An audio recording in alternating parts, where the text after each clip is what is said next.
Hello traders, how are you? कैसे हैं आप लोग? तो आइए दोस्तों, आज का पहला दिन है पहले इस वीक का। तो हम लोग एनालिसिस करते हैं और देखते हैं कि कहाँ कहाँ पे हम लोगों के लिए अर्निंग अपॉर्चुनिटीज़ हैं, ट्रेडिंग के लेवल्स हैं।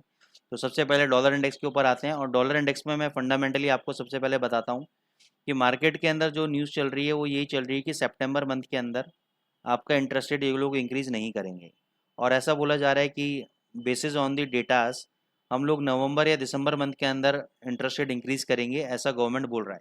लेकिन अब ये इन्फॉर्मेशन मेरे को कहाँ से मिल रही है? अलग अलग वेबसाइट्स हैं, अलग अलग फाइनेंशियल मैगजीन्स होती हैं, जहाँ पे आर्टिकल्स लिखे होते हैं regarding the FOMC, Fed interest rates वगैरह। तो वहाँ से पता लगता है कि भाई ये लोग जो मार्केट में अभी बोल रहे हैं कि भाई इंटरेस्ट रेट नहीं बढ़ेगा, जो और रिनाउंड जो वेबसाइट्स हैं उनसे पता लगता है कि भाई अभी इंटरेस्ट रेट नहीं बढ़ेगा। लेकिन मेरा जो अपना डेटा कैलकुलेशन है या मेरी अपनी जो एनालिसिस है, तो मेरी एनालिसिस तो ये बोलती है कि 0.25 बेसिस पॉइंट आपका इंक्रीज होना चाहिए।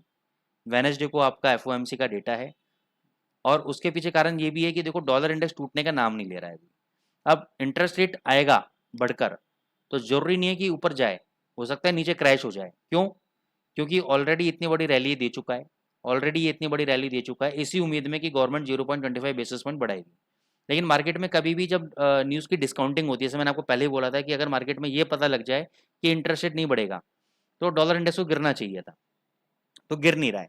तो ये लोग, हो सकता है लोगों को ट्रैप करने के लिए नेगेटिव इन्फॉर्मेशन दे रहे हैं या जानबूझ के गलत इन्फॉर्मेशन दे रहे हैं, मेरे को नहीं पता। ठीक है ना? लेकिन मेरे को तो लगता है सारे डेटास देख के सीपीआई डेटा भी आपका इंक्रीज होकर आया है। ठीक है ना? और भी पीपीआई डेटा भी इंक्रीज होकर आया है, रिटेल सेल्स डेटा भी इंक्रीज होकर आया है। तो डेटास तो ये बता रहे हैं कि भाई इंटरेस्ट रेट बढ़ना चाहिए, लेकिन मार्केट में बड़े बड़े एनालिस्ट बोल रहे हैं कि भाई नहीं होगा। तो लेट्स सी कि क्या होता है वेनेसडे को। लेकिन मेरे हिसाब से मेरी अपनी कैलकुलेशन है कि आपका इंटरेस्ट रेट बढ़ना चाहिए। टेक्निकली बात की जाए तो 105.50 एक इंपॉर्टेंट आपका रेजिस्टेंस लेवल है। ये लेवल ब्रेक होते ही नेक्स्ट टारगेट $107 का है। डेली चार्ट में मैं आपको दिखा देता हूँ। अगला जो टारगेट है $107 का है, यहाँ तक रुकना चाहिए। ट्रेंड की मैं बात करूँ, higher high higher low trend के अंदर चल रहा है, बहुत बढ़िया ट्रेंड बना रहा है। तो मेरे हिसाब से तो ये बाय ऑन डिप कैंडिडेट है।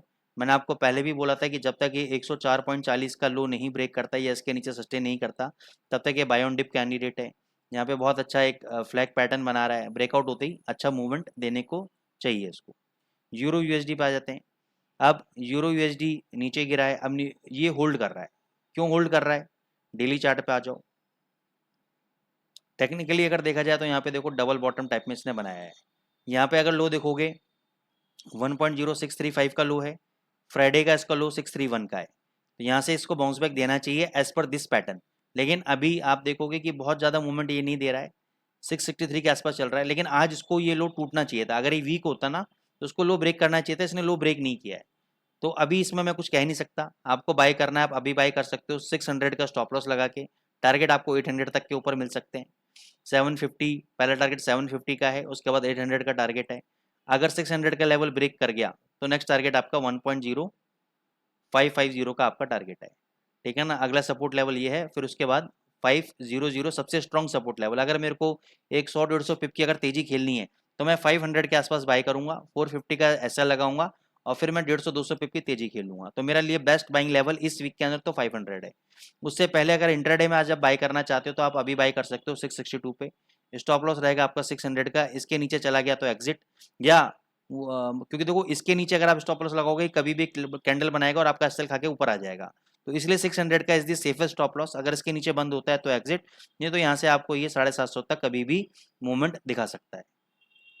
जीबीपी यूएसडी कंपैरेटिवली वीक है, 2300 का नेक्स्ट टारगेट है। इन्फ्लेशन की मैं बात करूं, इन्फ्लेशन बहुत हायर साइड है। थर्सडे को इसका बैंक ऑफ इंग्लैंड की मॉनेटरी पॉलिसी है, तो उसमें भी अभी 50-50% है कि इंटरेस्ट रेट बढ़ाएंगे या नहीं बढ़ाएंगे। जानकार तो ये बोल रहे हैं कि इंटरेस्ट रेट नहीं बढ़ेगा। तो इंटरेस्ट रेट नहीं बढ़ेगा तो उसका इफेक्ट भी हमें यहाँ पे देखने को मिल रहा है कि डाउन ट्रेंड में, लेकिन डॉलर के अंदर इफेक्ट नहीं देखने को मिल रहा है इस बात का। तो 2300 इसका नेक्स्ट सपोर्ट लेवल है। ये सपोर्ट लेवल अगर होल्ड करा तो यहाँ से आपको बाउंस बैक देखने को मिलेगा 2600 तक। अगर 2300 के नीचे सस्टेन कर गया तो ये 2000 तक भी आपका नीचे गिर सकता है, लेकिन सीधा सीधा नहीं गिरेगा। 100, 150, 200 पे ऊपर जाएगा फिर नीचे आएगा, इस तरीके से ही ऊपर नीचे कर सकता है।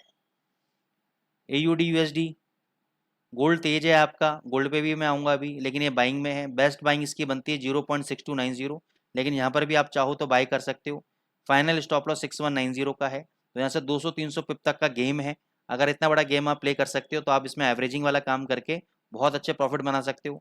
जितने भी हमारे मेंटरशिप के स्टूडेंट्स हैं, फ्राइडे वाले दिन तो हमने इसमें बहुत स्कैल्पिंग करी, थर्सडे वाले दिन भी स्कैल्पिंग करी और 20-20 पिप की स्कैल्पिंग में अच्छा खासा प्रॉफिट बनाया है इसके अंदर, ठीक है ना। और अभी के लिए भी आप इसमें बाइंग कर सकते हो, तो लेकिन बाइंग करो आज 6400 के आसपास बाइंग करो, 6390 के आसपास बाइंग करो, बहुत अच्छा रहेगा। वहाँ से अच्छा खासा बाउंस बैक आपको देखने को मिल जाएगा, ठीक है ना। करने को नीचे ही आपको बाई करना चाहिए। अगर आप देखोगे शॉर्ट टर्म के अंदर एक हेड एंड शोल्डर बना रहा है, तो थोड़ा सा एक बार ये 6400 6380 तक आ सकता है, तो यहाँ पे बाइंग ज़्यादा बेटर रहेगी स्कैल्पिंग पर्पज से। अब हम आ जाते हैं गोल्ड के ऊपर। गोल्ड ओवरऑल तेज है, यहाँ भी आप देखोगे फ्राइडे के दिन भी 1930 से पलटा, आज भी 1930 से टर्न अराउंड हो रहा है। 1950 का स्ट्रॉन्ग सपोर्ट लेवल है, जब तक 1915 ट्रेड नहीं होता, ब्रेक नहीं होता, तब तक इसमें मंदी नहीं है। फ्राइडे के दिन मैंने आपको बोला था कि 1916 पे मेरा बाय है, हालांकि उस वक्त ये काम नहीं कर रहा था ब्रेकआउट, लेकिन उसके बाद ये बहुत अच्छा काम किया। 1922 पे हमने हालांकि प्रॉफिट बुक कर लिए थे, ऐसा नहीं कि हम 1930 तक हमने वेट किया, 1922 में प्रॉफिट बुक करके निकल गए थे, ठीक है ना। और आज भी मैं इस पर बायर हूँ, हालांकि यहाँ पे ट्रिपल टॉप लगा रहा है, नीचे आ सकता है। 1910 पे तो बेस्ट बाइंग है, लेकिन मैं 1915 के आसपास आएगा तो एक बार सोचूंगा बाइंग करने की और स्कैल्पिंग के ट्रेड्स इसमें लूंगा। मैक्सिमम सितंबर 18 हो गई है, 10-12 दिन में जो लो लगाने लगा देगा। अब ये चाहे 1900 तोड़ दे, 1870 आ जाए, मेरे को नहीं पता, लेकिन अगर आज मैं बाई करूंगा 1915 पे, तो मैं 1840 जाएगा वहां तक मैं एवरेज करूंगा इसकी, और मैं मार्च 2024 तक या तो पोजीशन रखूंगा, या मेरे को लगेगा कि मेरे लेवल से अगर ये 40-50 पॉइंट ऊपर प्रॉफिट दे रहा है तो भी मैं प्रॉफिट बुक करके बाहर आ सकता हूँ, depending on my own trading psychology, ठीक है ना। लेकिन आपको इसलिए बता दिया कि मेरा व्यू क्या है, मेरा व्यू तेजी खेलने का है, मंदी खेलने का नहीं है, तो आप उसके अकॉर्डिंगली काम इसके अंदर कर सकते हैं। आपकी अपनी कैपिटल की कैपेसिटी कितनी है उसके हिसाब से आप काम कर सकते हैं। तो दोस्तों, अगर आपको पसंद आ रहा है हमारे एनालिसिस, तो लाइक पे प्लीज़ कमी मत आने दीजिए, क्योंकि और भी अच्छे अच्छे कॉन्सेप्ट्स मैं लेकर आ रहा हूँ। प्लस जल्दी ही हम अपने प्लेलिस्ट को कंप्लीट करेंगे, जो बेसिक्स वाली प्लेलिस्ट है उसमें आपको बेसिक्स कुछ अच्छे अच्छे कॉन्सेप्ट्स बताएंगे, कुछ स्ट्रेटेजीज वगैरह भी और इसके अंदर हम लेकर आ रहे हैं। तो सब्सक्राइब करना ना भूलें चैनल को। Thank you so much.